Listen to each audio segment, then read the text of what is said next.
I could talk for a few hours about a lot of things. Since we're in Holmes Beach, I'll start with Holmes Beach. So we had a really good meeting today with the city of Holmes Beach, and that caps off meetings we've had with, and by we I mean the Board of County Commissioners plus myself. Thank you.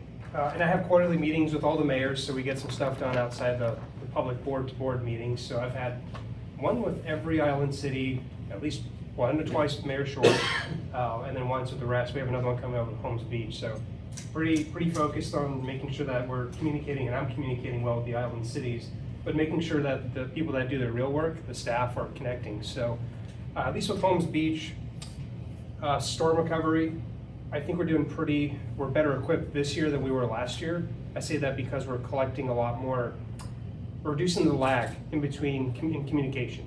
So one of the things that the county spent I don't want to say a lot of money, but a lot of effort in, is ensuring we have real-time updates on what's going on in the county. By that I mean real-time updates on where the calls for service are coming from, data we can pull from City of Bradenton now, because we're working to get information from their flood sensors, gauges, all that good stuff into our system, so we can see on one big beautiful screen, the EOC, what's going on in the City of Bradenton.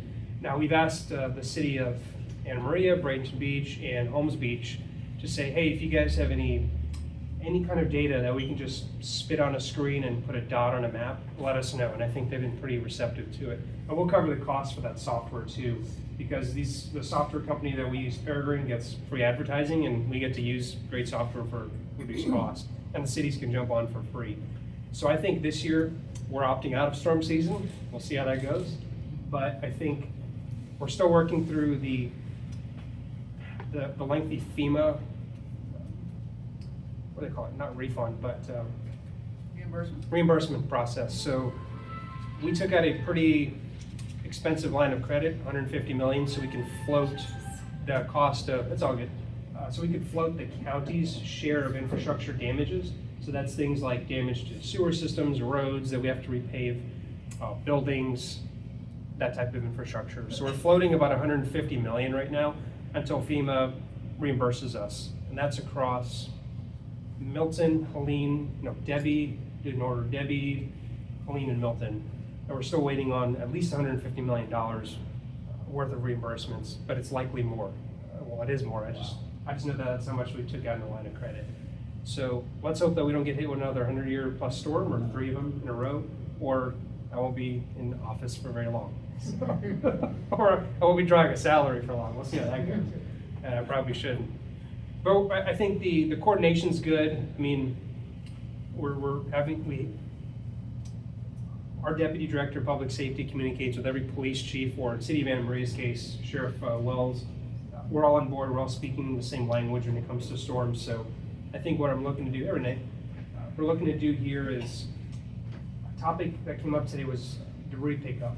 So I don't necessarily think we came to a solution, but the comment came up about making sure, how you doing? Long time no see. How you doing? Sorry. It's all good.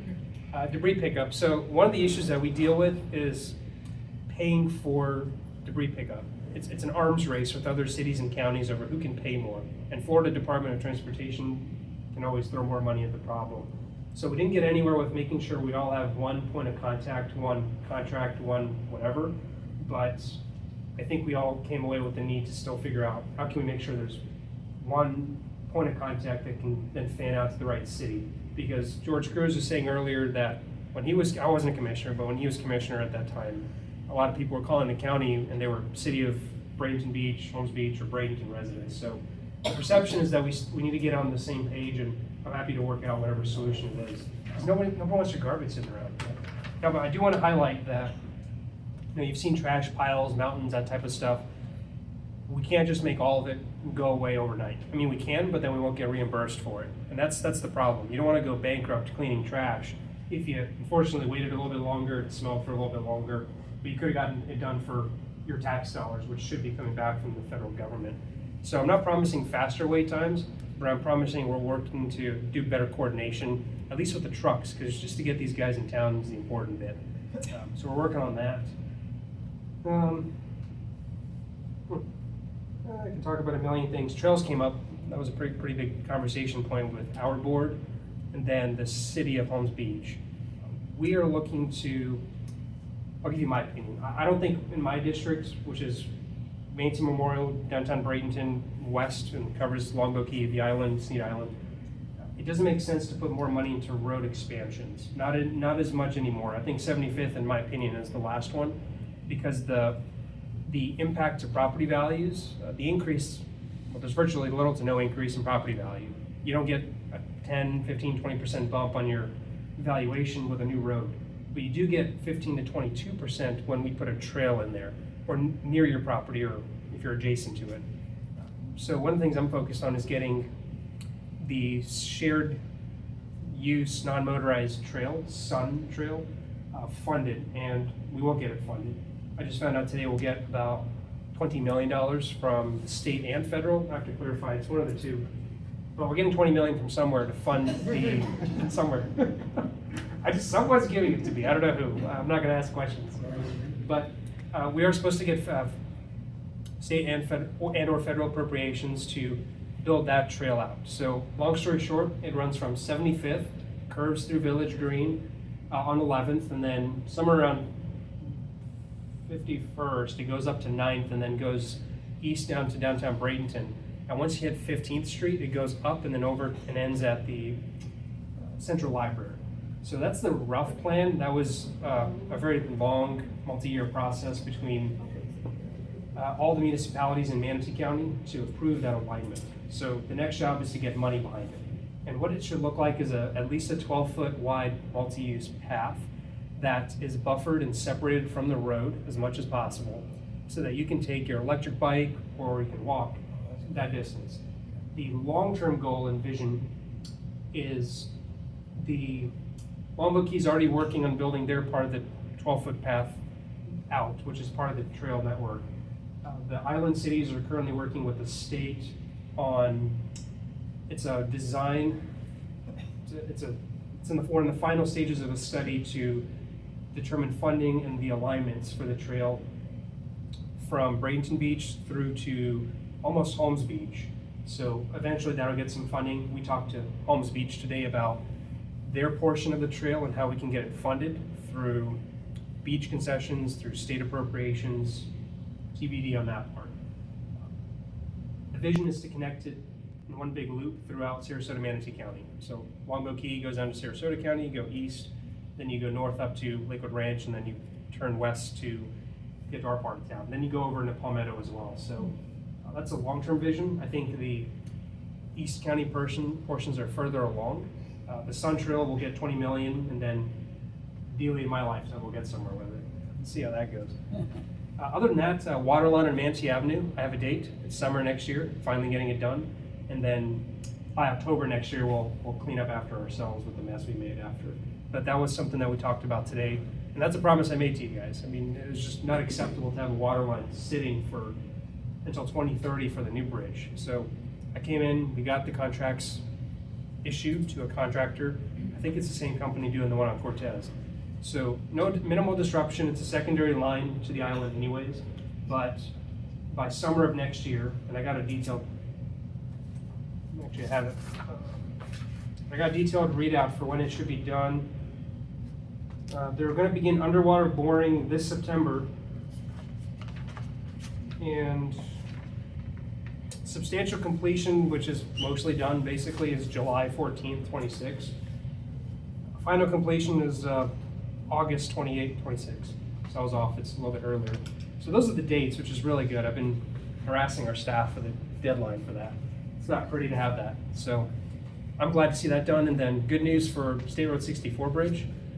That got moved up to 2027. Originally it was going to be 2031 or 2.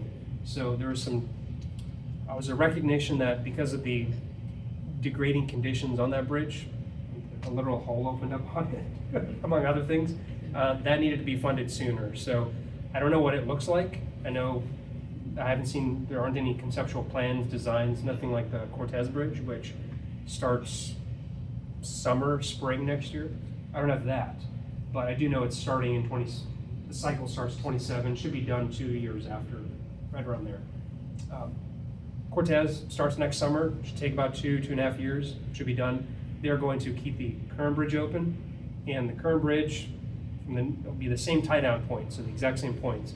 But the Cortez Bridge will just veer a little bit north and then curve back in, and there you go, same points. But I've talked a lot of stuff I'm sure you guys have questions about, so I'll turn it over to you all. Any questions I can?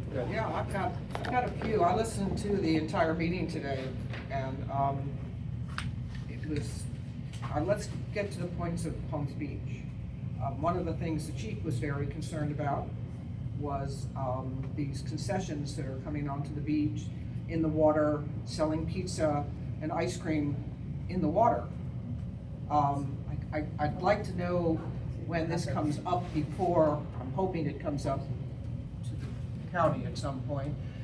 The chief asked you to have some type of an ordinance because there's nothing he can do. He doesn't have any clout. His men can't really initiate any kind of action because they don't have any authority. So what are your feelings about establishing some kind of an ordinance to either restrain some of these concessions that are coming on? My understanding was they started with one, now we have 3 that are selling ice cream and pizza from the water. It's dangerous. I mean, I can't even imagine kids going out and getting pizza and ice cream in the water with a motorboat, but so what are your feelings about that? He was also concerned about all the concession stands that we have on the causeway. We did think that Bradenton was going to try to control that in some way, and that is your jurisdiction. They weren't supposed to have signs out, which would certainly eliminate some of the, the activity that's going on out there. What are your plans to possibly connect with Bradenton and, do something about some of what's going on the causeway? Because it really does look pretty bad. I mean, we've got the chief even mentioned the fact that they're renting motorcycles now on the causeway. So I think what I'm interested in is where you stand for us right now with some of the concerns we have. The police are looking for more money. They're patrolling the beach.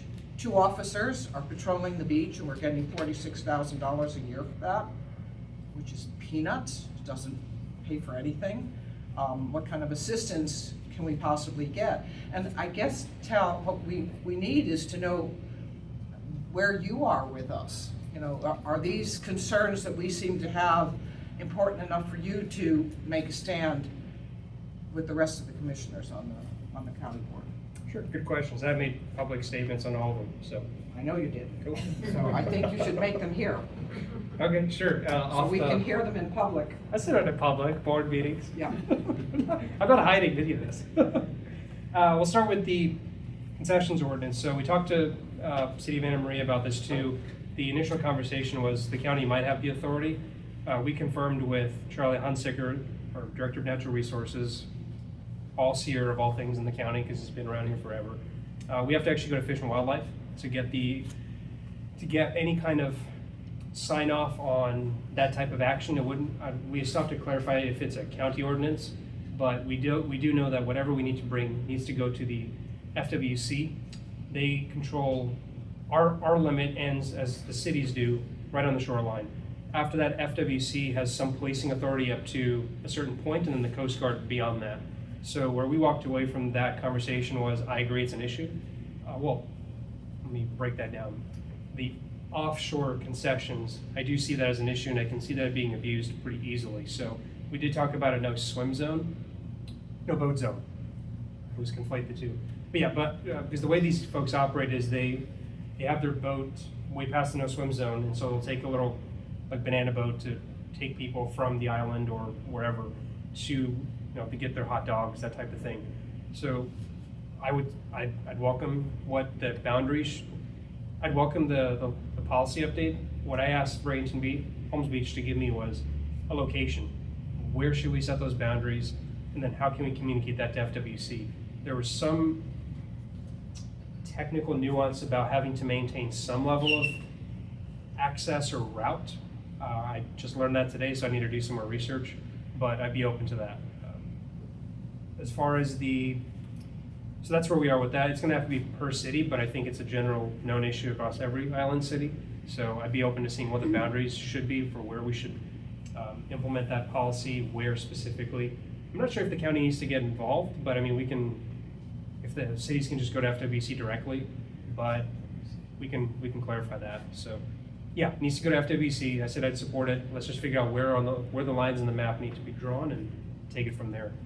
We'll talk Causeway next. So the current agreement that the county has with the city of Bradenton is we maintain it and they set the policy.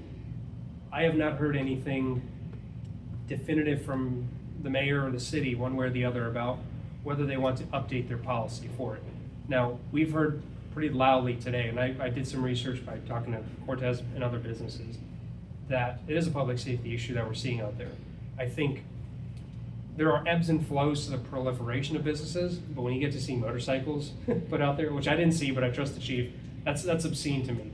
That's all right, now we're beyond let's get my 2 jet skis and rent them out for a weekend. Now we're actually talking commercial entities. And Florida's always had this. There's a balance. You should be able to enjoy the public access, but if you want to make a few bucks on the side, you can do that until it's a nuisance. So what I said today was we haven't defined what a nuisance is, because I don't want to ban all businesses. I don't think that's the right approach. But I don't want it to only be a causeway taken up by businesses, because families deserve to go out there and enjoy it, do whatever they want there. So I think I told Holmes Beach, can you get with the city of Bradenton and hash something out? Because I think that's the right approach. They're pushing for it. And then I'm also going to reach out to Bradenton and have that conversation. I'm sure they're tracking it already, but have that conversation about can we get back to the table about updating these policies. We are set to have some kind of a joint meeting with them at some point. I know I have a quarterly coming up with the mayor at some point. I do one with every mayor. So I'll raise the topic, but I did ask Holmes Beach to engage with the city of Bradenton, so it's not one-sided, county going to a city again, and it can be a collaborative effort. Some policy needs to change because it is getting out of control. And the other thing is when I talk to businesses in Cortez, what I realize is the public safety component comes in because the insurance requirements are different if you're on a causeway as opposed to a business operating out of a building. Like you have your own storefront, you have different liability requirements, different insurance requirements, and people don't know that. They're just coming from Indiana or the UK or Germany or whatever, and they think, oh, well, we're safe, there's laws in place. Well, not really. Your insurance liability risk and policies, if you have any, are a lot less or a lot lower and poorly enforced if you're doing some business off the causeway, rather than if you're Cortez Motorsports and you actually have to meet strict requirements before you can even rent a jet ski out. I guarantee you these guys in the causeway ain't doing that. So we're giving people a false sense of security. We're putting people at risk, and we know that. We're just not asking the question. So I'll see what Holmes Beach has to say. I'll talk to Bradenton and see what can come out of that. But I do think a policy update is going to be needed. What it looks like, I don't know. It's just it's tricky. Now, I know you're familiar with DC. I haven't gone to school there. Has the county ever thought about a similar licensing, Huskers license, like they have in DC, where there's a limited number of them? There can be a limited number in every area. I mean, part of the problem with the causeway is that jet ski launch was built as part of the boat ramp, but now it's been totally taken over by commercial entities that aren't paying a single cent. Some of them clean up their trash, some of them don't, there's no oversight. And I've often said that Manatee County could benefit from a similar Huskers type license where they limit the amount and there's oversight and people have to submit that they're properly licensed, they're properly insured, and they have to pay a fee to operate on public lands, so they're not just sucking resources. I think it's an option. Since Bradenton owns the land, I think it's an option we can discuss with them. I mean, they're gonna make the money out of it, and then they'll make money off it, then they'd have to enforce it. It's an idea. I'm open to any idea. I think licensing has come up for a number of other regulatory frameworks we've evaluated. I'm not opposed to it. I don't I say the same thing to City Farms Beach. It's not that I'm opposed to seeing anybody do anything on public land, but I am opposed to them not having to pay for that privilege. Because they use our resources, they make passive income very often, and all it does is cost the taxpayers in the long run. And so some sort of licensing, if the county started that, the cities could follow suit. I think it makes sense, then, as part of the licensing requirements, you verify the insurance that they may or may not have, among other things. You know, one of the things we found out here in Holmes Beach is all of these people that are renting golf carts, they think their car insurance will cover them if they're in an accident. They're not. You're not covered. Like, your auto policy does not cover you with a golf cart. So I'm concerned a little bit about all of this activity that we've got going on the bay. You know, who's responsible for this jet ski that crashes into somebody's dock or hits another boat, or I don't know. It just seems like we're pretty willy-nilly about this, and it could be a really serious situation. I think so, and you also mentioned the policing, so.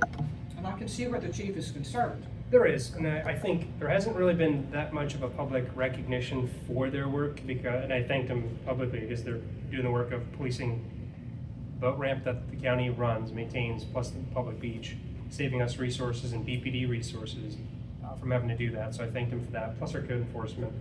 I think where we are is they presented, gave us a table back in February. Chief did. That's not it. But I think going back to 2016, they were allotted $10,000 a year by the county, which is nothing for public safety, to pay for whatever activities they need to protect do their jobs.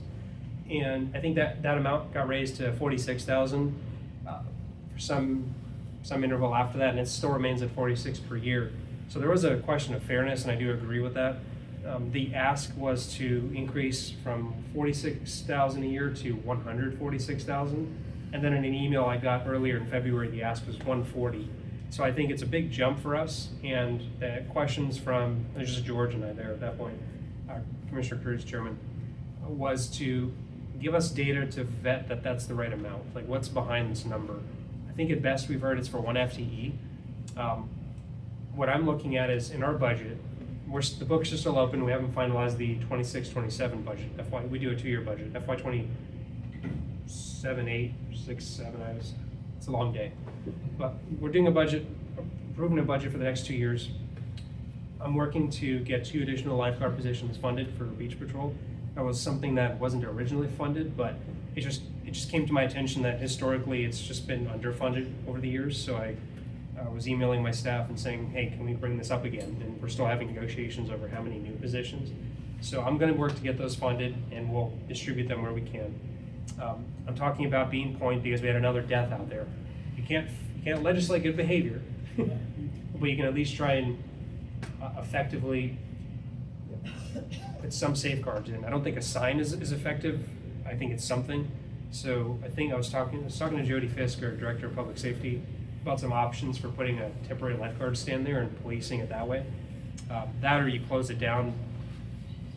I'm open to options. I think a sign's important. I appreciate Mayor Short for putting something together there. And because that area is susceptible to those rip tides. And people don't know it because they're from out of town. I think this kid is Indian. I don't know even where he was from, but so I'm looking to beef up our public safety efforts by putting more beach patrol positions out there. And the temp lifeguard stand is, I think, 80,000. We've got $3 million to play with in that budget right now. So we'll figure out the funding for that, when we can get it rolled out. And then the positions wouldn't start till October 1st, I believe, but we have to hire them, so it takes longer. But we're figuring it out. In terms of public safety, there is a question of fairness. I think it hasn't been fair for the island cities for some time. And we just need to, if we're benefiting from the tourism, which we are, then we should find other ways to put that money back here. So we'll figure out what the chief's number should look like, because we're having those conversations with Bradenton Beach as well. Police chief down there, they're making an ask, I forget the dollar amount. So we're trying to fund some increases because he's got a really big beach there, and Holmes Beach has a pretty busy one too. While you're on marine, is there a reason why we stopped participating in the Safe Beach email program?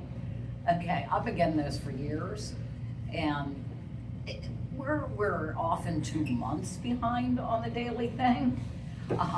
I haven't seen them more recent than, I think the most recent one was 4 days old. And we tell people to look at the Visit Florida, I think it, or Florida Safe Beaches. And they look at that and they see it was green flag 3 days ago on a red flag day. You mean Florida Healthy Beaches or Safe Yeah, Beaches? yeah, Healthy the beaches. ones that send out the emails, okay? Okay. It used to be mowed, and then the state took it, I've been getting the email since it was mowed. But one of the issues that I've been communicating to the powers that be for years is part of the issue is there are no flags outside the 2 public beaches, okay? And if there was any way that, if you're talking about expanding Marine Patrol, even working with some restaurants like the Sandbar, some of the hotels, to have them call the lifeguards or have the lifeguards call them and have them post flags. Nobody knows what the swimming conditions are if they don't go to the public beaches. And the emails used to help, but they've been out of date for over a year now. I'll look into it. I was just looking at their website. I mean, they have some poor indicators for Palmasola, surprise, surprise. They say moderate for Cortez Beach, so I have to see if they just went to the website. The emails, they send them out twice a day. And Yeah, I don't, since I've that's a stopped state. paying attention to them because they're so far outdated. I'll have to see what, if any, contribution we make to that. I know the I'll look into lifeguards it. used to call when they posted the flags, and it comes out twice a day around 10, and the second one comes out around 4. But like I said, they're months out of date. Well, it seems like their website is pretty up to date as far, maybe they shifted to the website because it's more work to put flags out there with staffing, but I'll look into it. Yeah, I mean, they still post the flags, okay. okay? Because I always look when I go around the public beach. At one point, you couldn't see it from the road, and they moved it back so you could see it from the road. Okay.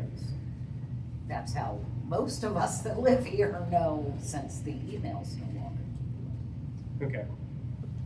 All right, I'll look into it. Thank you. Tal, I have a suggestion for you. Yeah. You know, growing up here and seeing with the tourism, and you've got all the phones and all the beautiful posts on Bean Point, millions of them.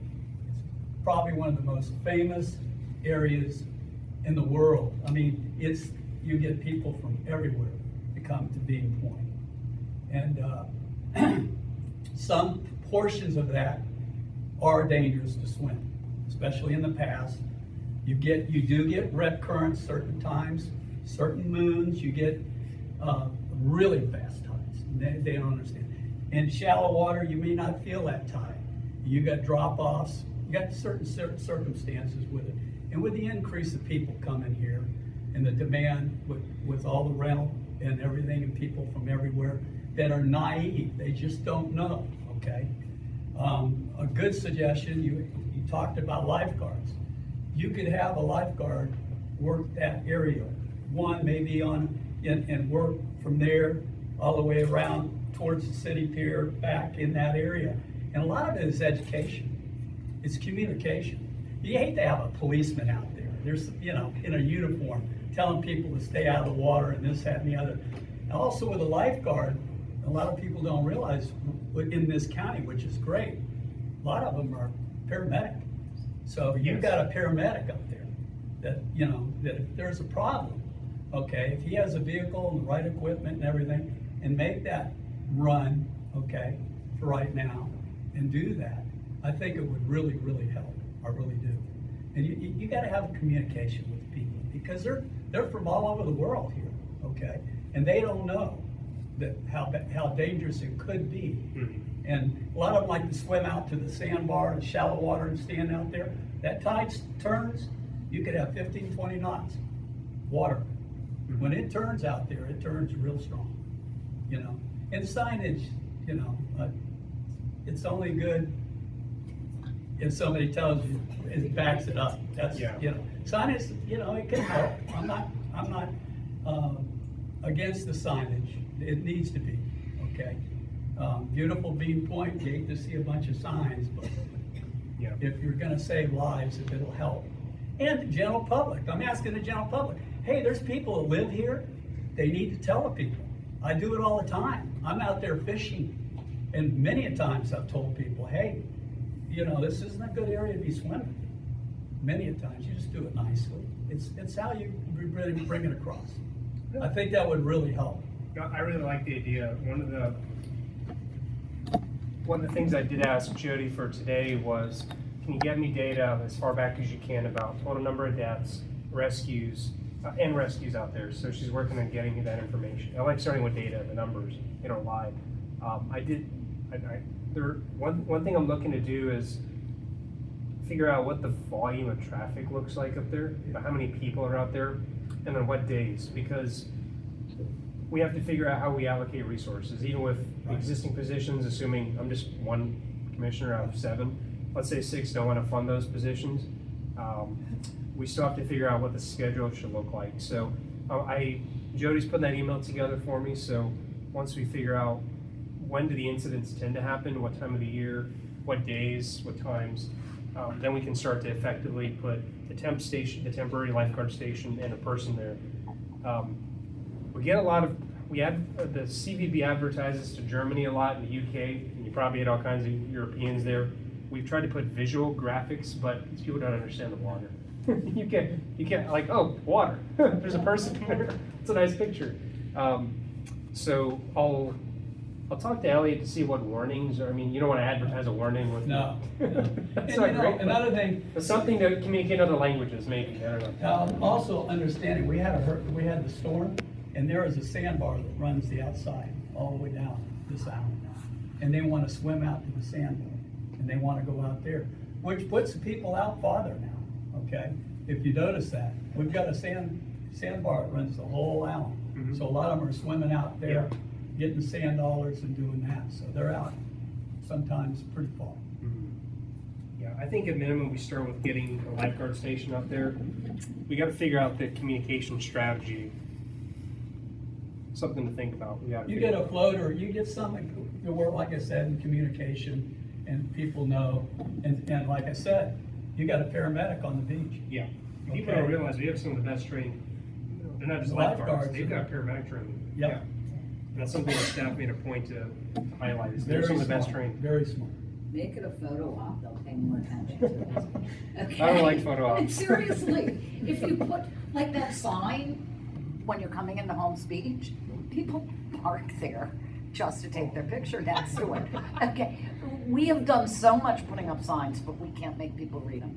Okay. If signs were effective, they would not have alcohol patrol on the beach, okay? Welcome to Holmes Beach, get the hell out of But here. these days, if you put up a sign next to something that somebody can take a picture with and post it on Facebook, they read the sign while they're taking their selfie, okay? It's just something to think about.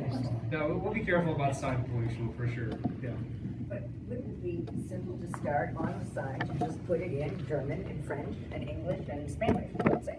At least put it in, the major foreign languages. Well, it's just a picture. It's just a big no sign over someone doing this. You don't need words or languages or anything else. Yeah. And you put buoys out in the water and you put signs up on the things, and it's just a matter of making sure there's enough signs and there's enough buoys in the water that you see it. In all of those countries where there's areas of no swimming, they have buoys in the water that says, don't swim here, and you can read it in any language because it's just a picture of someone swimming and saying, don't do this. I saw that, yeah, thank you, Mark, yeah, put up a pretty good sign. Maybe for the benefit of everybody. What did you have? These went Somebody up on posted Dean that on Point Facebook. yesterday. Okay, it's a picture, Thank you, Mayor. you know, and probably a lot of you don't know me, I'm Mark Short, I'm the mayor of the city of Anna Maria. Been there. We put these up yesterday at Dean Point, a small sliver of the north end, Yes. right from more or less the Fern Avenue, beach access, and around the corner. We're working with the county, as Tal said, to figure out a more permanent solution. But for now, we got these up pointing in all directions. So anybody, whether you're walking the beach to the north end, you're gonna see this. If you're coming across an access path onto the beach at Bean Point, you're going to see these on the beach, not on the path before you see the beach, like the Riptide signs are. But these are now on the beach. And we've increased the Sheriff's Patrol and our Code Enforcement Patrol on the north end. And I want to tell you today, late morning, one of the news channels was in, and we had the sheriff take them out there, and I believe it was Fox. You watch their news, while they were there was a guy 30 yards offshore on a raft, and the sheriff said, you gotta come in, this is no swim. It took the guy 10 minutes to get 30 yards back to the shore. And you see in the video, he's doing this and kicking, and he's not moving because of the tide that was there, the currents that were there. So we have taken some initial steps to warn people. It's not the permanent solution, but at least it's something in the interim that hopefully people will take note of this. I appreciate that work. Yeah. Mayor, thank you for doing that. When I heard the news, Mayor Short texted me that this morning, so I talked to our county team to see what we can do to beef up security out there a little bit. At the end of the day, you can't fix stupid, but you can at least try and help people that just don't know the area well. And, intentional behavior I can't do much about, other than put a lifeguard in there and make sure they can get some help with these people, communicate what's going on. So TBD, I think the budget session's closing out September 22nd, 23rd. So we'll be done, finalized with that. We can always make amendments, but at that point things will be in motion. So we have the ability to talk to the news outlets. We've done that with the garbage bin rollout. So I'll make sure we do some kind of a campaign for it, especially during the busy tourist season coming up, just a little bit after hurricane season. So I want to make sure we get the communication out there that just be careful. We're going out to Bean Point. It used to be Beer Can Island. Used to have quite a few incidents. If you live here, you know there's been some deaths out there too. I haven't heard of anything recently, but that's something we just want to be proactive about, communicating with people, but more importantly, staffing in those places, because we don't want people to have their only memory of this place being the death of a loved one. That's not what we want to leave people with. Any other questions? It's got to be something to talk about. Go ahead. I'm just looking at some pictures around here of hurricanes and just remembering it was almost a year ago when we had the hurricanes here, and we're here in the library, which was one of the first places to open on the island with water and air conditioning and respite care, and I want to thank the commissioners and also Aaron Drake, our library supervisor, for getting it open and being such an oasis during the storm, because it was truly what a library is, which is a community center, and it sure became that. So, I'll let staff know. I didn't know. Looking forward to it. yeah. And if we could get here, right? The streets were too dangerous to walk on. I like the improvements we made to the library. I think I do a little bit of home gardening, so I like the setup here. It's fun seeing the money come back to the libraries. That's what I'm trying to do with Central and some other places. Yes, and thank you for that. Yeah, of course. And for the new Mix and Farms. Yeah, that'll Library be initiative. that'll be good. Yeah, we're gonna have a library as part of after the county purchase of Mix and Farms. There's gonna be a library here. I think so. Should be a good project. On that note, can you talk a little bit about preparedness for potential hurricanes this year and in future years? And then just, from in case something gets close, but also, as far as infrastructure, because it seems like when it rains heavily now, the streets are flooding faster than they ever did in the past, and is that an illusion? And can you just talk about it from multiple standpoints? Sure. A couple of things. So, as far as storm preparedness goes, the number one resource I'm telling people to go to is mymanatee.org/storm. Pretty easy. We have a lot of the public-facing dashboards, everything from where your shelter locations, can you bring pets, where can you get food, from National Guard to county drops like last year, to the water levels of the Manatee Dam. We give a lot of information there. So go to mymanatee.org/storm. You get a county-wide resource that that's where we'll also put out information on sand locations and sandbag locations as well. As far as infrastructure, that's something I've been trying to wrap my head around this past year. So I sit on a couple of regional planning councils that have given us resources for planning for disasters. Gotten up to speed on FEMA, 50% rule, all that fun stuff. And then vulnerable infrastructure. So about a month ago, we finished a study, I think it was a year-long study, to identify critical but vulnerable county infrastructure. And I think it's inclusive of cities. I'll double check it. It was a 200-page tome. But it identified vulnerable areas like Cortez, for instance, like Urbonia in my district, northwest corner, that are prone to flooding, that have severe infrastructure issues. But I think just inherent issues with those communities. They're low-lying, sea levels are going up, the infrastructure investment. In this part of town, I think we do a better job of clearing canals, ditches, drains. We have a more developed system that cuts across West Bradenton, goes into it's a three-pronged system. It empties water out into the Manatee River on the north side by Wears Creek, Intracoastal on the west side, and then Cedar Hammock on the south side. So we have a mature drain system. We clear canals. We put about $9 million towards canal cleaning. Most of that went to East County because the county's never cleaned those canals ever. There are cases like 20 years they've never cleaned. As far as my district is concerned, what I'm worried about is how do we combat the 100+ year storm events like Debbie when none of the storm standard, well, there were no storm standards for this part of town. The island, none of it. What we're looking to do is, we know where the problem areas are, which is the first step to figuring out what to do next. I think at this meeting, we approved a plan to submit grant requests to the state to get some state funds for projects in these areas. So what our staff are working on are projects that we can design and build to mitigate the impacts of flooding in these communities. It depends on the area. So for Cortez, you have places that the drainage ditches are, well, they're not built to any standard, they're just ditches, and then they end. The stormwater kind of runs south through properties and then out into the Sarasota Bay there. So we're trying to figure out ways we can either expand some capacity. We can't really put water retention ponds, ditches, you can't buy properties for that out there. So we're trying to figure out what are infrastructure projects we can take on. I think the only thing we're not really looking at heavily is elevation of streets, because then you can just cause the floodwaters to come down into people's homes. Wombo Key is the only place I've seen that could do that, but their property owners have money to invest in their homes, and then their city can dedicate certain streets to receiving those funds. What the county will look to is stormwater system improvements, whatever those might be. Usually it's increasing the diameter of your pipes or the width of your ditches so that more water can flow through them and not overflow. Not depth, but width. That's something we're looking at East County too. Retention ponds for places like Rabonia to just hold water. Then there's just places where the drainage systems are in need of repairs. So you've seen gutters and canal, like gutters, edges of your streets which are just cracked and water just pools in certain places because water is just, the elevation of this part of the gutter's here and this one's here, so water's just gonna stay there. We have road resurfacing money. I've asked for more money, funding to fix some of those issues.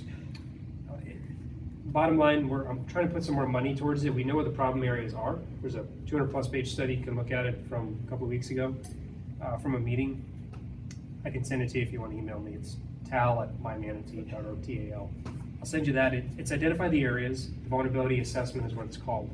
The next step is getting money and then finding the projects for those areas. And what projects get funded depends on where. What works for Cortez is not going to work for the island. As far as what your challenges are here, what I'm seeing from homeowners, and I got a call yesterday about it from someone off 58th Street here in Holmes Beach, is some places just have to elevate. There's no stormwater improvement we can implement that can carry 100-year storms worth of water. I think it's 25 inches.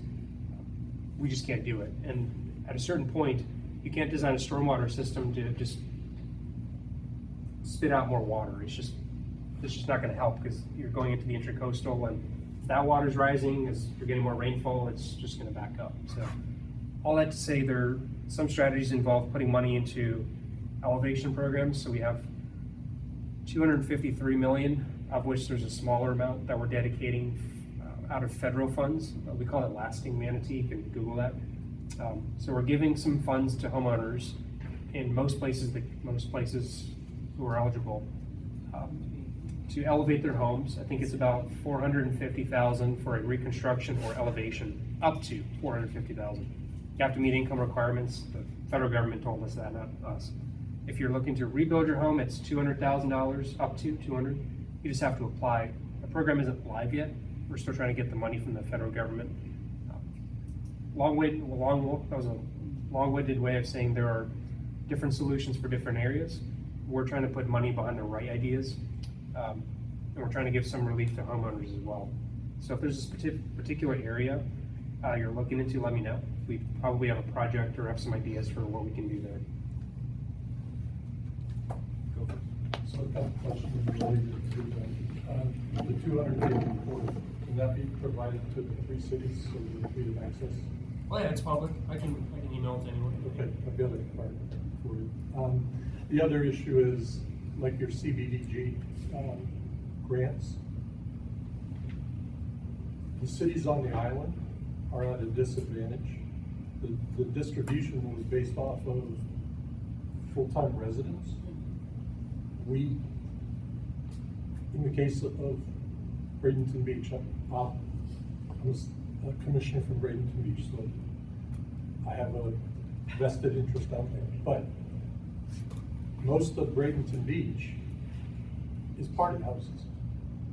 We've lost a significant number of full-time residents, but we still have the homes, the rental properties, all of that. We were down to 0.21% of the CBDG money that the county got, but yet we still have the full infrastructure to deal with. So if there's a way that the county can find to not deal with, and there's no simple answer, I get this, but not just deal with full-time residents, but actually deal with homeowners, because we end up shortchanged. We take a lot of the brunt of the tourism. People come out to the beach. They should. That's what they come here for. But yet we don't get the money to maintain our infrastructure the way that some of the other cities who are taking on some of the impact of all of that tourism. So just a suggestion that there may want to be another way of looking at how that money is distributed for things, because just looking at full-time residents doesn't cover for the cities on the island. It just doesn't.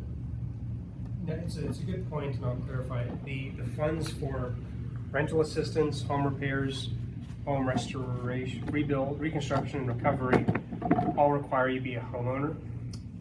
We don't look at homesteaded or not, but we do require that you own and live in the home for X number of years after, so you're not just flipping the house with free government checks. That is a requirement. I forget the exact timeline. It could have been 5 years or something to that effect. So that restriction is there. As far as where we can spend the money, I believe 70% of it has to be spent on projects that target a portion of the population which makes 80% of the area median income, which is just a lower income threshold.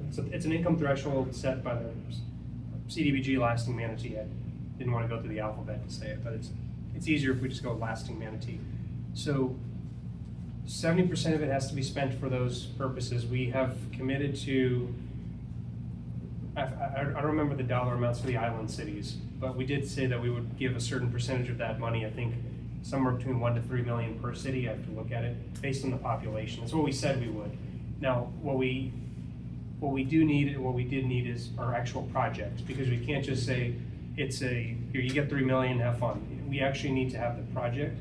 We need to submit that to the federal government and then get their sign off. We got all the projects, we got the sign off on them, so I think there's additional steps where we still have to some additional steps to receive and deploy the money. But they approved our list, which is good. We're just waiting on the check, the monies from the government. So the homeowner assistance and rental assistance programs are based on the income of that household, which I clarified today, not on the general income average for that area, which is helpful because that does disproportionately leave out most of my district, which is, for better or for worse. I mean, I'm not a millionaire, but my house is worth $200,000 more than it was when I bought it. I don't feel richer, the bills aren't getting less. I'm not driving, Maseratis around here celebrating, So I think the same is true for the island. People forget that there are people that are just your average middle-class homeowners that live here, just happen to live here at a time when their property values blew up. On paper, they're worth millions. Reality, probably not. So the good thing is some of those programs do look at the household income. So my hope is that we get the word out, people still apply, and they get something because it's your tax dollars. I didn't set the restrictions, but I'd like to get them to you. But if not, we're trying to find, we identified infrastructure projects where, if we can't benefit the individual homeowner, we can at least benefit the broader community. Good example is Bradenton. We all know they have a serious problem with infiltration, sewage dumping. So the ask from them was about $31 million from those funds. So we could fix their aging clay and other pipes that they have, which are causing a lot of stormwater to infiltrate into the system and cause overflows. So we're giving them, ideally, we'll have to see what the hard number is, the final one. But that should, in theory, prevent a lot of discharges in the future. Net benefit for water quality, less red tide, better water quality for the area. So there's projects like that I'm thinking about. We can't use that money for. But yeah, right, it's not fair. I saw that and I thought, okay, it says DR, disaster recovery at the end, CDBG DR. And I went up to DC, I talked to the deputy something secretary at HUD, had a good meeting, George and I were there and staff were there. She gave us some strategies and tips for how to expand the potential users, potential customer base, or expand the criteria for people that could be a part of this program. And we got some good ideas and fed that back to staff. But you're right, it wasn't fair. I think the people that were damaged didn't get to choose. They're just here. So we're just trying to navigate the income requirements there.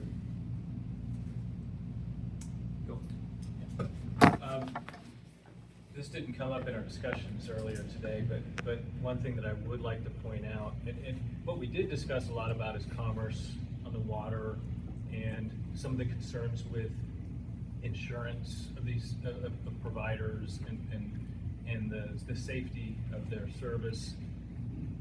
But one thing that I wanted to bring up is our boat captains that provide a significant service to the vacationers or people that live nearby, and quite a few of them, maybe have their boat at marinas, but a lot of them, they bring their boats in, and I think there's a value to their service. They're registered captains. They're somewhat regulated already, but I kind of noticed an instance that came up to where on Kingfish the captain went out overnight, was coming back in the morning, which sometimes they do, and even though they've done this for years and years, they received a significant ticket for their parking at 3 or 4 in the morning. So they had actually sounded like they received the ticket actually right before they came back and would have moved their vehicle anyway. I feel that they do provide a significant service and would hope that the county would look at supporting them at the boat ramps, the new one going in Cortez and even maybe at Kingfish. And I didn't bring this up with Chief, I probably will, because Holmes Beach would be the ones writing the tickets at Kingfish. So I don't know if there's been some inconsistencies at times, but I think it's something that is worth looking into, because those, in my mind, providing a good service for people who want to come here on vacation, I think is important for the livelihood of the city. I think it helps support the repeat visitors, a lot of our rentals actually have repeat visitors for the significant amount of their bookings. And from the feedback that I've received, a lot of those renters are actually, I'll just put it to you this way, the renters and visitors that don't tend to cause the police services to need to be around for their kind of visitation, I guess is one way to put it. So I think by supporting those captains, it would benefit both the county and the cities. No, I agree. I saw that Facebook post too about that. Yeah. I was like, I know exactly what you're talking about. Yeah. I think case by case basis makes sense. We don't want people sleeping overnight thinking that it's a place you can just hang out with your camper. Yeah. Then we have a homeless problem.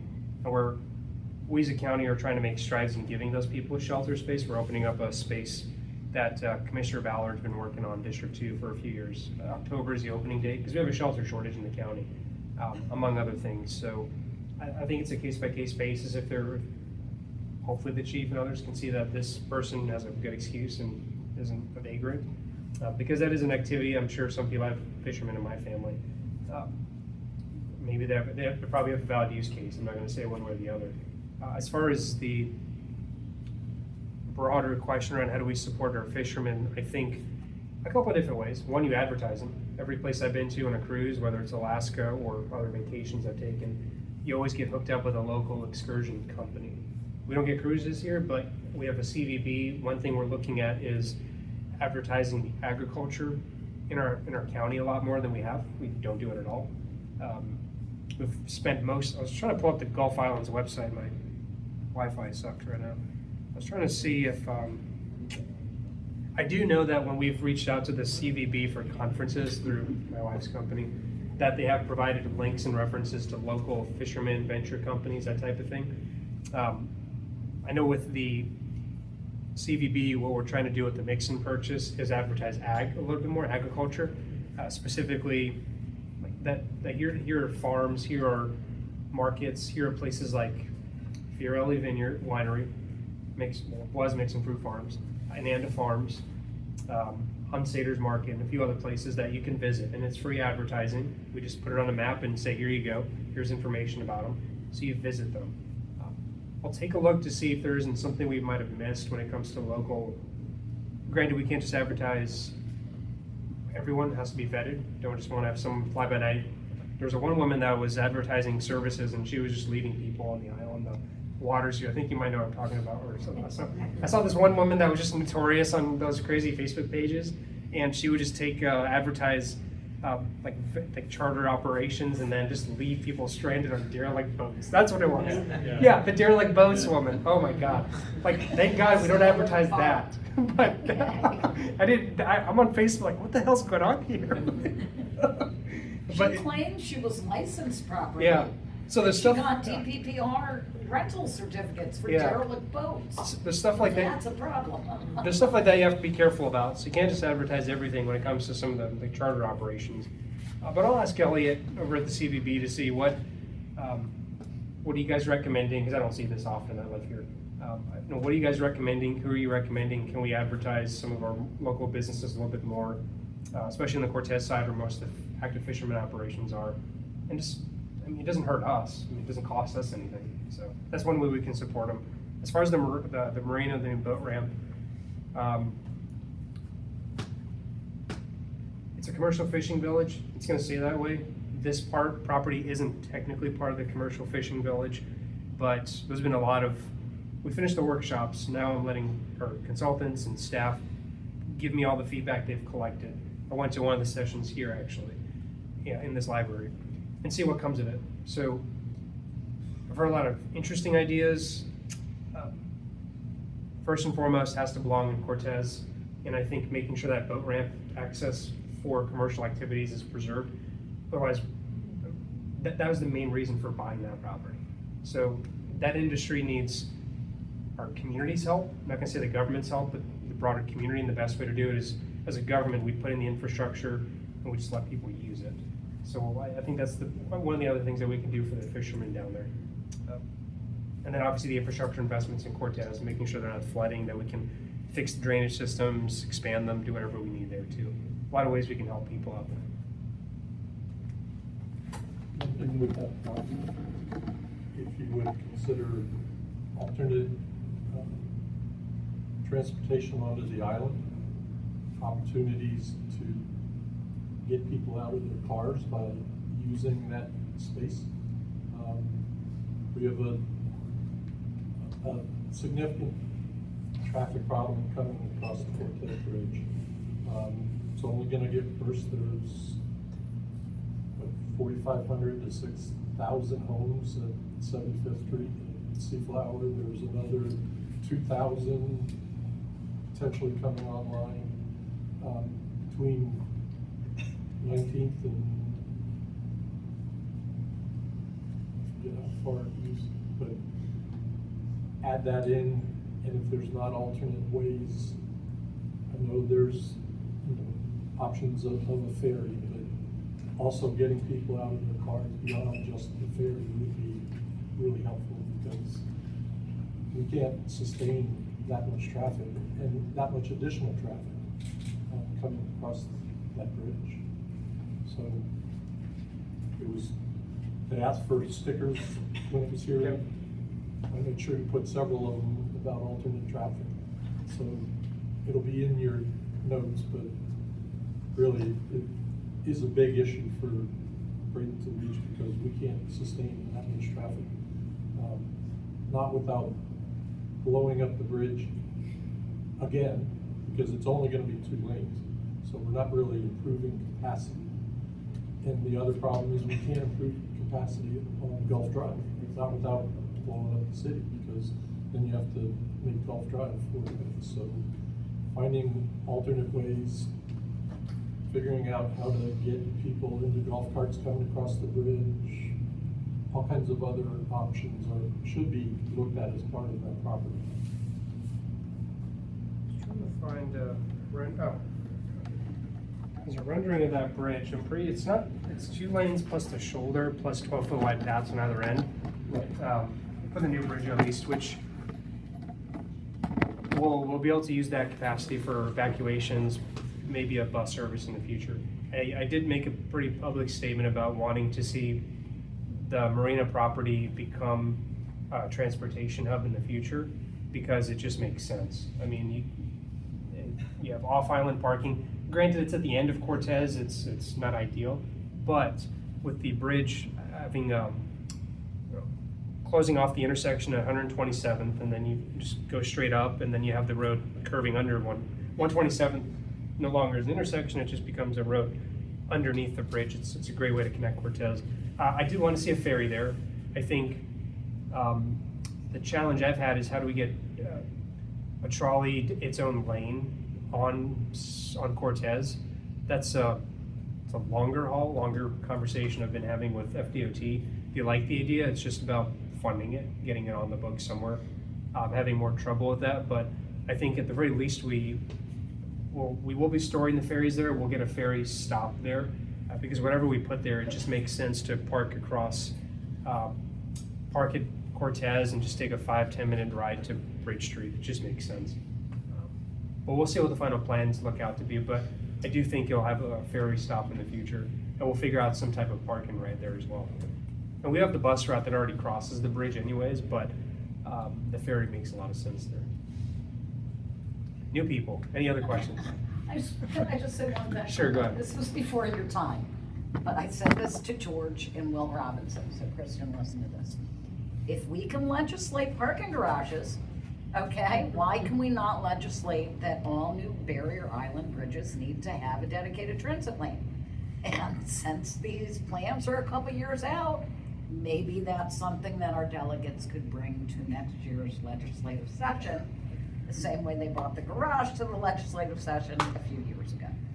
I think the Cortez Bridge has the option. And the Cortez Bridge will have the option. I think where it was in the planning and permitting stage, there are additional rules behind why you classify certain lanes as transit lanes as opposed to shoulders. But there is the option for us to use the shoulders as a transit lane and as an evac evacuation lane or lanes. So Cortez would be great. I can't promise the Causeway because you're more constrained there. I think it'll always be constrained in that sense. The bridge design a little bit compromised because of that. Not in terms of the lanes, but the transit option. You're still stuck on 2 lanes of traffic, one in either way on the Causeway.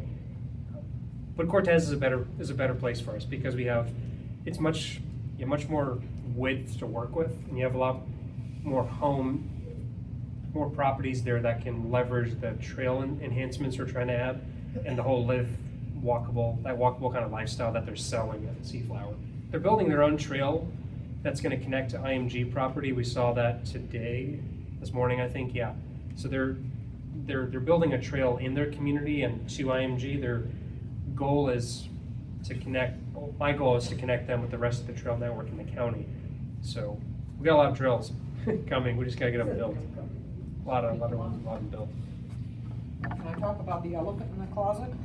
Which one? Big I one. lose track. The big one, the SB 180. Yeah. That bill definitely affects the county, and we understand that, and we fought pretty hard for all of you guys, your grassroots efforts to get elected.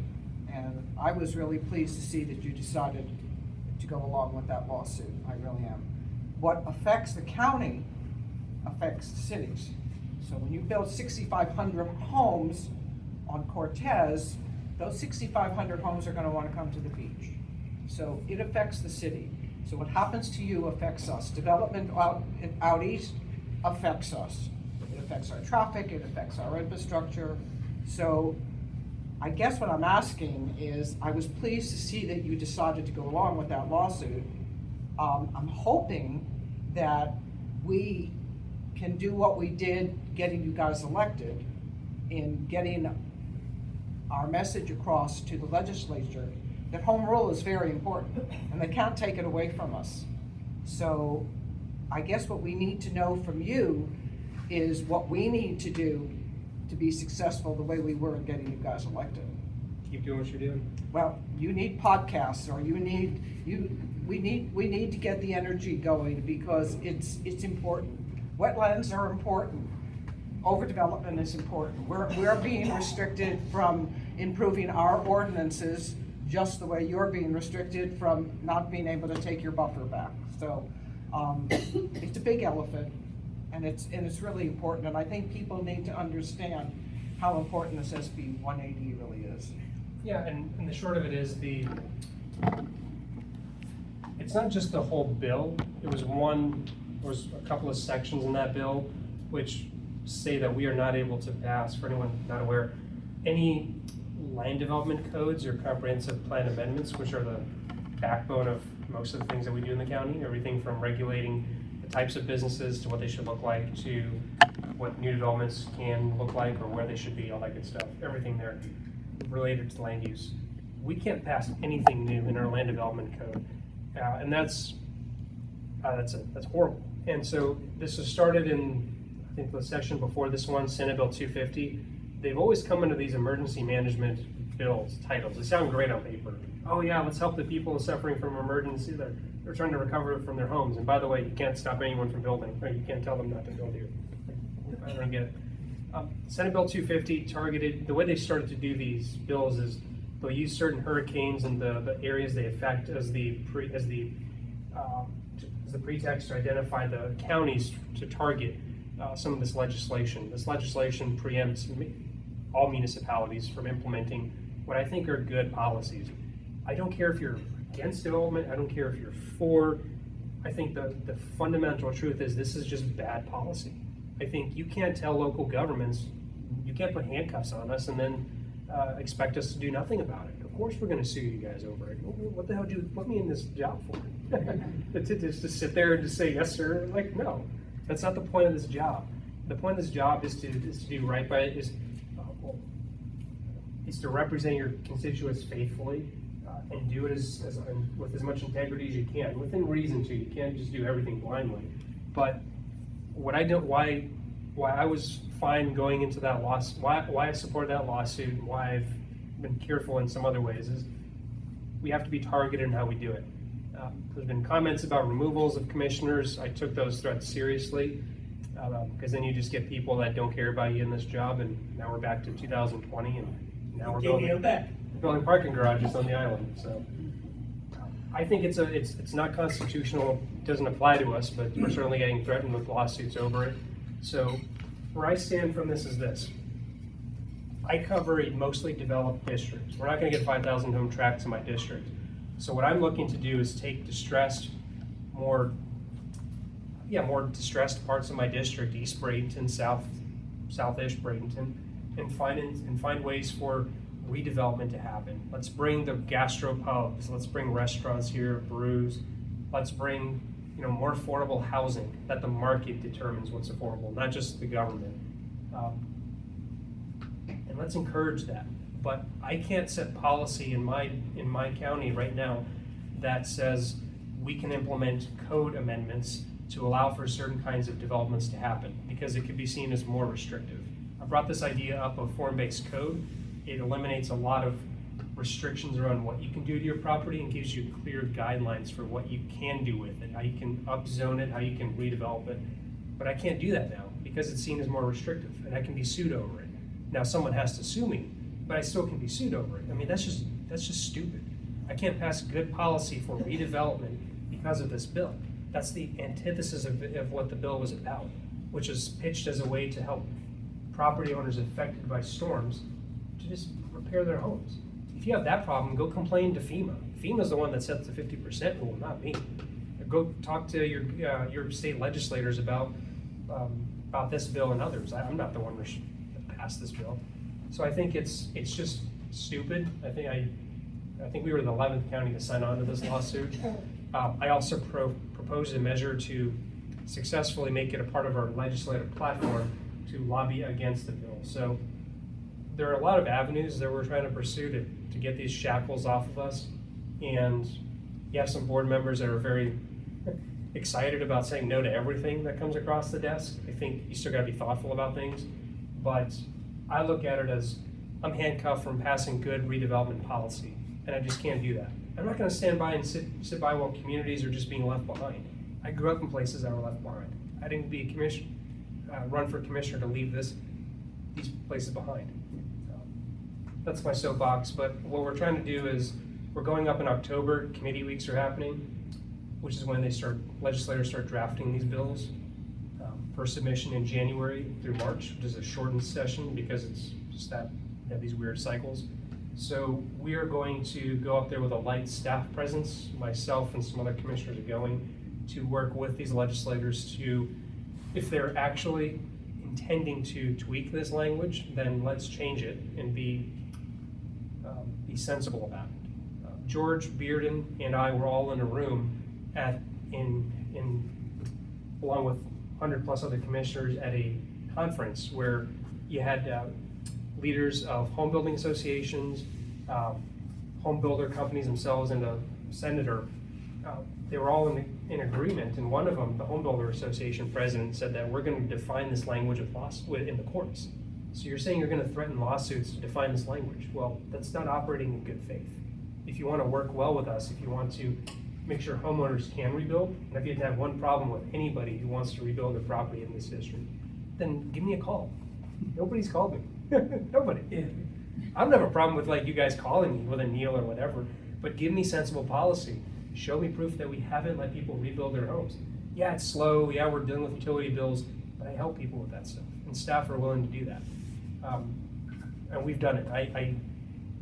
I don't have any hard data as to any permits we've denied for reconstruction or for rehabilitation or utility bills. We've said, no, screw you guys, you're gonna keep paying for it. That doesn't happen. So we're working to fix that and get our protect home rule. But in the meantime, I think we're still working on some good policies I'm trying to encourage redevelopment, infill in places so that we can take these distressed areas and make them attractive again. Yeah, the immediate effects of that, though, are you're not going to be able to enforce the wetland law. No, so we can't pass the comprehensive plan amendment, which is just our policies that pertain to development standards and more, oversimplifying it. But we can't pass the buffer revert the decision by the last board to go back to 50-foot buffers for wetlands. So There's 0 buffers now, right? 25-foot, state minimum. Really, I thought that was a 0 buffer, No, 25-foot state minimum. because I thought the language was pulled out of there unless Glenn Gimbalini was wrong. He said they just totally pulled it out of there and not. I wouldn't allow Glenn for everything. Okay, and another thing is we can't implement the impact fees, right? We can. So the impact fees are the fees that any developer pays for their impact to the community for their development. Now, the new schedule goes into effect next week, and we've already gotten one letter from one of those fake like LLCs these people create to hide their, well, we know who's behind it. Sunbiz is easy to search. But it's one of those fake groups that are sending emails and text messages and all this garbage to argue we're doing liberal stuff. Like it's just the same playbook as this past cycle, which people saw through. So we are dealing with a lawsuit over our enactment of the impact fee schedule. Doesn't matter, we're still going through with it, and the court will have to decide if they want to hold it up via an injunction or not. Now, we just had a very tense meeting a couple of days ago, earlier this week, over funding road projects and how much shortages and shortfalls we're having. This year, our expected growth rate was about 8%. It was closer to 7%. I mean, the year before that was 17%. So the growth rate has decreased in our county. Tax receipts are going down, and we just have to be more sensible about spending. We can't go into debt for everything. George and I have been pretty straightforward. We don't want to bond out any more infrastructure. So the impact fees that we've been fighting to increase, they should pay for it. If the argument has been that, you know, if you're going to justify expanding certain roads or building certain things on the basis of growth, meeting growth, then impact fees should pay for it. So I think the impact fees will help us meet the gap in some places. Maybe some developments will slow down a little bit because of the schedule, which is a good thing. We can catch up and say no to some bad projects. And in the meantime, we still have final authority on the approvals for projects. Unless the state wants to deal with your angry emails and you guys showing up to Tallahassee, which they do not want to do, because you will. I'll make sure to forward all your emails to them. We still have final authority over all land development matters. We have a land use meeting tomorrow. What we're seeing are a lot of continuances, a lot of delays, or outright withdrawals. If you look tomorrow, you'll see at least 4 continuances, I think 1 withdrawal. So people are taking notice. And so some of these developers are just fighting it out in the courts with us, and we'll fight them to the end and see how it goes. How about the one that got approved for Aqua from what, Swift Mud? In December, they already got approvals for it. I mean, we can't say anything about that. I think that's the one George said, hey, I gotta give the final approval and I'm just not gonna do it, but that's not gonna happen now. Because you're just not gonna have the ability to say no, right? There was one that came up, but that was for how they wanted to reorient their garages for their houses, which we were fine with. I know Aqua got one passed through the state agency. They got a blessing. I forget which agency it was. I know what you're talking about. In December. So, you know, right now, your hands are tied on. It doesn't go through us. The Swift Mud permits for they don't go through us, so. Okay. Yeah, we couldn't say anything about it. The county, there is no county standard. And I guess finally, I'd like to know is, how does that affect our FDAP at all? No, so the future development area boundary is still That was intact. set beforehand. Yeah, we did try to get rid of a policy, which we're also under threat of litigation over. So we're trying to eliminate a policy that lets developers leapfrog over the boundary line if they can connect to a master plan Yeah. community. So that one we had to pull back from temporarily, but I have a hard time seeing anyone on this board approving one project over that boundary line. Not because of an opposition to that policy, but just because there are a myriad of reasons we can cite. These are all public hearings, we can all make a determination of fact and make our own judicial determinations as to the project, denial or approval. So it's not just about the policy not being there or being there. You can pick up whatever reason, as long as you can defend it in court for denying the project. But you know, I was a little dismayed to hear some of the commissioners say Tuesday that, well, this could be tied up in court for years. Well, if it's tied up for years, then, it won't even take effect in 2 years.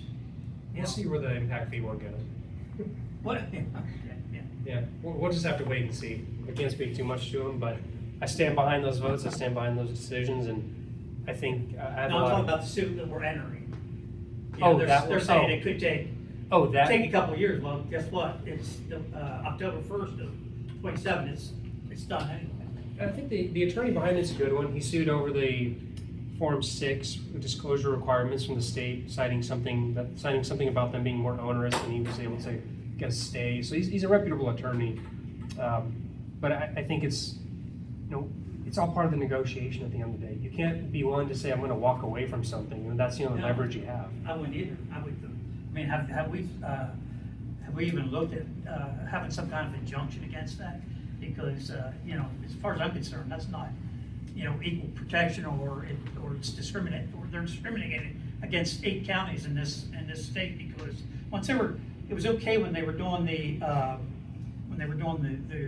disaster recovery, but when it morphed into development and they made those restrictions on, just certain counties, which that's what the wording says.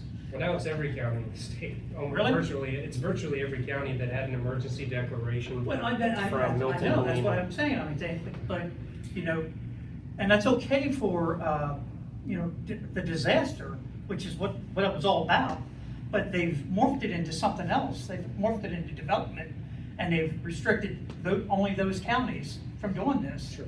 Well, that's discriminatory, because it has nothing to do with the disaster. Yeah, I think we're going with the argument that, well, there needs to be a repeal of that of that specific chapter of the Yeah, statute 18, defining it. Chapter 18. Chapter 18, or a definition which admittedly the legislature just could not agree to. What does restrictive and burdensome mean? Today it can mean everything or anything, or nothing. So we'll figure that out. Restrictive and burdensome don't have anything to do with whether it was, hurricane or, that's what it has to do with. Was it hurricane reconstruction or wasn't it? And the last paragraph that, has there's an agency that's supposed to make a report about that, right? So I think it was the last paragraph in there. They're supposed to make a report to the governor and, about whether, it's plain and simple. It has nothing to do with with what they're asking for now is nothing to do with the hurricane. Okay? What they're asking for is to try to get away with something for the next couple of years. We'll see how that fight goes. I think we have a lot of things that we can still do. Not a lot of land in my district you can develop. So for me, it's how can we partner better with the cities to execute on our shared agenda? How can we move beyond some of the petty politics from the past couple of years, 4 years, and move towards more collaboration? I've heard over and over, it's been a breath of fresh air for the island cities, Lombok Key, other cities. So I'm excited for that. I think That's great. one of the things I'm trying to do in Palmetto is identify ways we can help that city redevelop some of their areas too. Because like it or not, that's part of the urban core and it affects county. And so what we can do to reduce crime, reduce the need to have all these different hand-up type services is draw reinvestment there. So I approved a policy so that we can use a federal incentive and try and apply it to Palmetto and some parts of Bradenton too, mostly Palmetto that's been left behind. And that should help some of the surrounding communities out there. There's tons of stuff like that we can do, and basic stuff, like can we fix potholes? Can we fix sidewalks? I've been trying to fight for more funding for sidewalk infill, which is those weird gaps where you've got sidewalks on both ends and it just doesn't exist here. So put a little bit more money into the budget this year for that so we can make it safer for people to get around and walk. Intersection maintenance is a big one. Looking at things like, does a traffic circle make sense, or adding turn lanes or better signaling, stuff like that, which makes a massive difference. We finalized a study that identifies problem intersections throughout the county, and that is, they just have to make it into our CIP. So we made some progress with that. I got some circles and signage put in on 51st Street West. I'm working on a few in other neighborhoods. Speed bumps, small stuff like that for communities where they want that. Just repaving roads. Next year we'll start repaving some parts of Palmasola, I believe. We don't really put a lot of money into it, but we're trying to fix some of those potholes and do repaving efforts. 75th Street, which some of you might take, that What's is the completion on that? sometime in early 27, should be done. Now, they've cleared all the land, that's Yeah. done. Go to the 75th Street, if you just Google 75th Street West Improvement, you can track the progress there. So you can get the email newsletters, I think it's on a monthly basis, to track that project and a few more. So it's proceeding along. I think we'll add the right turn lane going eastbound. A little bit later, we just couldn't secure the property rights in time. But Starbucks is going in that corner and they're only gonna put a parking lot there, so we're already negotiating to add a right turn lane. 51st Street West, I'm trying to make a straight left and then a right turn lane where Manatee Avenue is. It's just a bad intersection, so. Yeah, it is. Stuff like that I'm trying to get done and put in the budget, and then the trail as well. Central Library, tried to get some money put in. I didn't quite get the money for a study, but I did talk to staff about other improvements we can make. So sorry, I'll wrap up real quick. Trying to get some more money to replace the stacks, so they're not the ancient 1978 steel stacks, but the ones on wheels that are shorter, so you can improve visibility and move them around. Adjusting meeting spaces, more modern technology in the meeting spaces, double pane hurricane windows, things like that to fix it up. And redesign and redo the children and teens area, because it's a resource for the county and people on the island can access it, or this one. So a lot of community infrastructure kind of stuff is what I'm looking at.